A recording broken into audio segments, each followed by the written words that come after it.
Hi folks, this is Jason. Hope you're okay today. It's good to see you. We're doing Christian Martyrs, the Fox's Book of Martyrs, and we're in the early persecutions of the church. And we're in the fifth persecution, commencing with Severus in AD 192. Severus, having been recovered from a severe fit of sickness by a Christian, became a great favourite of the Christians in general. For the prejudice and fury of the ignorant multitude prevailing, obsolete laws were put in execution against the Christians.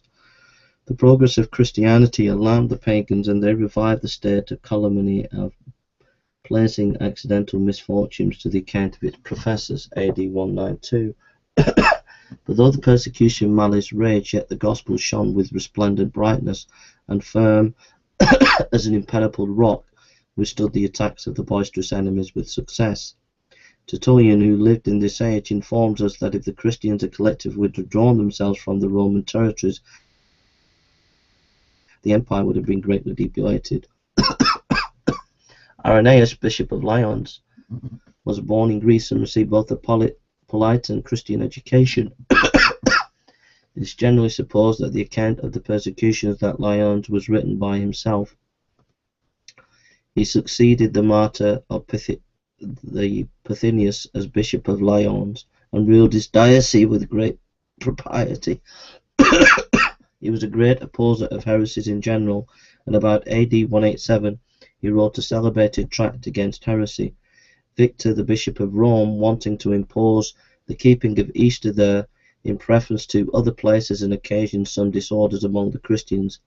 In particular, Irenaeus wrote him a synodical epistle in the name of Gaelic churches. The zeal in favour of Christianity pointed him out as an object of resentment to the emperor, and in AD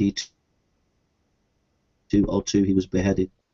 The persecutions now extended to Africa. Many were martyred in that quarter of the globe, the most particular of whom we shall mention Perpetua, a married lady of about 22 years. Those who suffered with her were Felicius, a married lady, big with child at the time of her being apprehended, and Revocatus, Cacutum of Carthage, and a slave. The name of the other prisoners destined to suffer from this occasion were Saturnius, Secundulus, and Satur. On the day appointed for their execution, they were led to the amphitheatre. Satur, Saturnius, and Revocatus were ordered to run the gauntlet between the hunters, or such as the care of the wild beasts. The hunters being drawn up in two ranks, they ran between and were severely lashed as they passed. Felicitas and Perpetua were stripped in order to be thrown to a mad bull, which made his first attack upon Perpetua and stunned. He then darted to Felicius and gored her dreadfully, but not killing them. The executioner did that office with a sword. Revocatus and Satur were destroyed by wild beasts.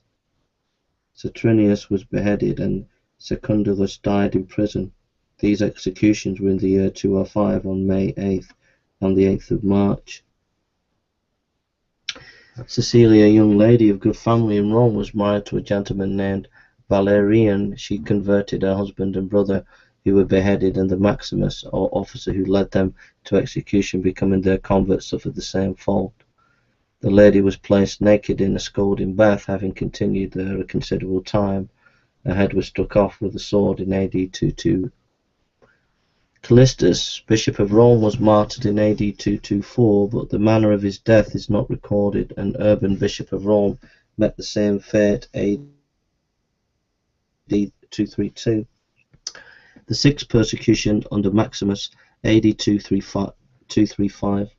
AD 235 was the time of Maximus. In Cappadocia, the president Ceremanius did all he could to exterminate the Christians from that province. The principal persons who perished under the reign were Pontenius, Bishop of Rome, Anteros Grecian, his successor, who gave offence to the government by collecting the acts of the martyrs, Pacius and Quiritus, Roman senators with all their families, and many other Christians.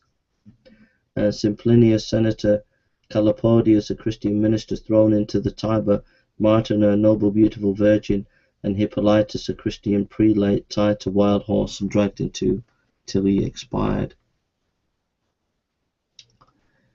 The seventh persecution under Decius AD 249.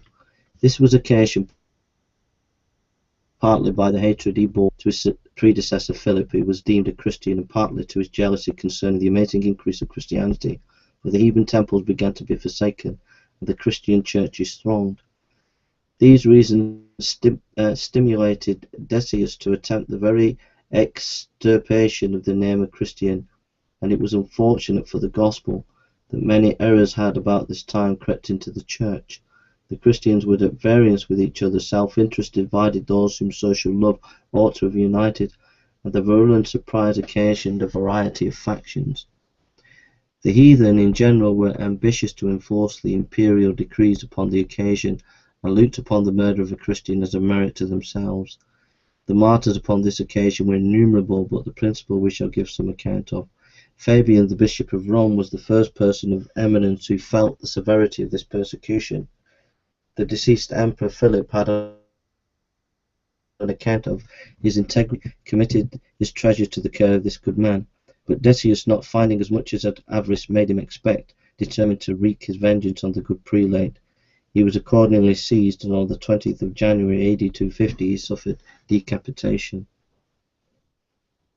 Nicomachus, being brought before the proconsul as a Christian, was ordered to pay idols. Nicomachus replied, "I cannot pay the respect to devils which is only due to the Almighty." This speech so much enraged the proconsul that Nicomachus was put to the rack. After enduring the torment for a time, he recanted, but scarcely had he given this proof of his frailty than he fell into the greatest agonies, dropped down on the ground, and expired immediately. Denicia, a young woman of only 16 years of age, who beheld this terrible judgment, suddenly exclaimed, "Unhappy wretch, why would you buy a moment's ease at the expense of a miserable eternity?" Optimus, hearing this, called to her, and Denicia, avowing herself to be a Christian, she was beheaded by order soon after. Andrew and Paul, two companions of Nicomachus the martyr, AD 251, suffered martyrdom by stoning and expired calling on their blessed Redeemer. Alexander and Epicus of Alexandria were apprehended for being Christians, and confessing the accusation were beat with staves, torn with hooks, and length burnt in the fire. We are informed in a fragment preserved by Eusebius that 4 female martyrs suffered on the same day and at the same place, but not in the same manner, for they were beheaded. Lucian and Marcion, 2 wicked pagans, though skillful magicians, became converts to Christianity. To make amends for their former errors, lived the lives of hermits and subsisted upon bread and water only. After some time spent in this manner, they became zealous preachers and made many converts. The persecution, however, raging at this time, they were seized upon and carried before Sabaeus, the governor of Bithynia. Being asked by what authority they took upon themselves to preach, Lucian answered, "The laws of charity and humanity obliged all men to endeavour the conversion of their neighbour, and to do everything in their power to rescue them from the snare of the devil." Lucian having answered in this manner, Marcion said that then conversion was by the same grace which was given St. Paul, who from a zealous persecutor of the church became a preacher of the gospel. The proconsul, finding that he could not prevail with them to renounce their faith, condemned them to be burnt alive, with sentence was soon after executed. Trypho and Rispicius, 2 eminent men, were seized as Christians and imprisoned at Nice. Their feet were pierced with nails, were dragged through the streets, scourged, torn with iron hooks, scorched with lighted torches, and at length beheaded, February AD 251. Agatha, a Sicilian lady, was not more remarkable for her personal and acquired endowments than her piety. Her beauty was such that Quintian, governor of Sicily, became enamoured with her and made many attempts upon her chastity without success. In order to gratify his passions with the greater convenience, he put the virtuous lady into the hands of Aphrodisia, a very infamous and licentious woman. This wretch tried every artifice to win her to the desired prostitution, but found all her efforts were in vain, for her chastity was impregnable, and she well knew the virtue alone would procure true happiness. Aphrodite, acquainted Quintilia with the inefficiency of her endeavours, who, enraged to be foiled in his design, changed his lust into resentment. On her confessing that she was a Christian, he determined to gratify his revenge as he could not his passion. Pursuant to his orders, she was scourged, burnt with red-hot irons, and torn with sharp hooks. Having borne these torments with admirable fortitude, she was next laid naked upon live coals intermingled with glass, and then being carried back to prison, she expired on the 5th February 251 AD. I'm nearly in tears. I'm absolutely nearly in tears at this. This is just amazing.